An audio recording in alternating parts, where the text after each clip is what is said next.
In the land of grills, and yes, we are, folks. We're talking about grease management today with your barbecue grill, folks. There's a lot of choices out there, and I kind of got it kind of all covered here between pellet grills, gravity charcoal grills, kettle grills, Kamados, Blackstones. I got even vertical. There's that black box there. There's a vertical pellet grill. I got a lot of different choices here, and they all handle grease a little bit differently. But we're going to talk about what I prefer when it comes to handling grease. Right, so I'm a big believer of getting the grease out of the grill. And you can see they've got a grease bucket here. You've got a pre-sloped tray, no slots in it, no daisy wheel, no nothing that comes down this way, goes to a trough, and then goes in there. We'll take a look at it here. I got a couple racks over here. That's gonna be so good. So that thing that I line in aluminum foil, and it's sloped from this end down to here. Then there's a trough, and then it goes to there. We get the grease out of the grill. In my opinion, that is super important.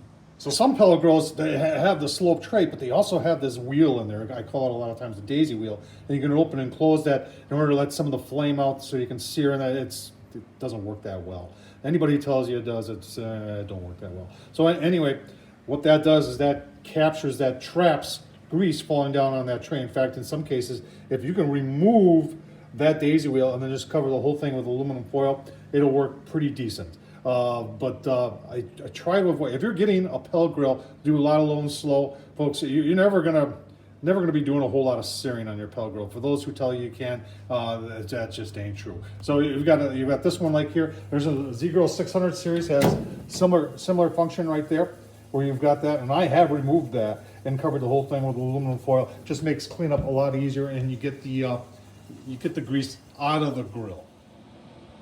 All right, talking about grease management, we're looking at a gas grill here. It's in the vertical position. This is the Weber Traveler, and this takes the grease to the center of the grill and then out. So at least it's taking out of the grill, but it still kind of keeps it in the heat zone a little bit. I've had gas grills before that have had this setup with the grease tray below it, and if you don't do good maintenance on there, you can get a grease fire in that grease tray that goes up. So a lot of it is about maintenance and just good old-fashioned prevention. All right, so on the Masterbuilt Gravity Series, this is the 1050. This is the big dog. The grease falls down into a grease tray that's directly underneath, and that is a similar setup that a lot of other grills have. And I line mine and keep it clean, and I'll line it with aluminum foil, or I'll put a drip tray down to catch any grease before it gets to that. But because of there's not a huge angle there for the grease to actually flow, it has a tendency to sit, and it can cause a grease fire. So once again, when it comes to grills, you got to take a look at where is the grease going, and what kind of maintenance am I going to have to do to prevent a grease fire. All right, so on the Char Griller 980, which is also another gravity charcoal grill, kind of like over there, they have the grease falls down. They actually have a drip tray that takes it off the sides, goes down to the bottom, and then there's a pre-sloped trough that takes it right there to that. So that does a great job of handling the grease. So nice job by Char Griller on that.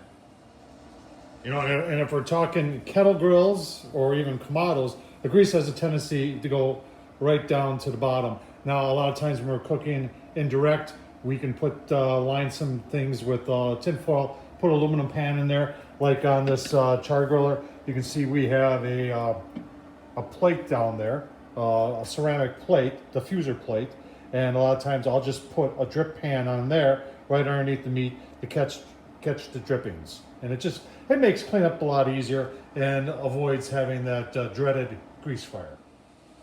All right, so on Griddles, or as this one's called, the Blackstone, you can see that the flat top has a grease management in the front. Some of them have it in the back, but they're typically not sloped. Some of them are, but they just, depending upon how you pitch them, they will drip to there and then go down to a grease tray.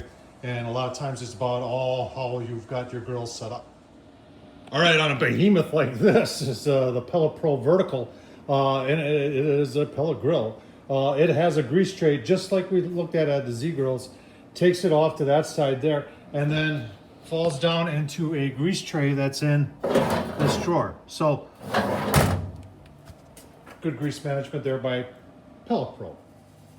You know, your smaller grills, like your charcoal grills like that, the Webers I have on the right there, you just have to do good maintenance in between cooks, folks.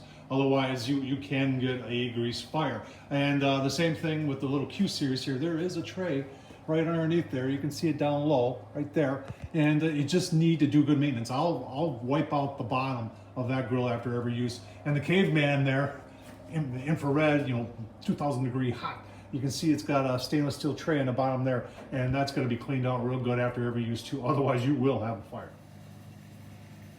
All right, so there's our talk about grease management and how it handles in different barbecue type grills. We talked about pellet grills, we talked about gravity grills, we talked about big verticals, we talked about the Blackstones, we talked about the kettles, we talked about the smaller grills. We even talked about an infrared grill. So I'll tell you what, folks, if you got questions on this, leave the questions down below in the comment section, and I'll be glad to answer your questions of any type.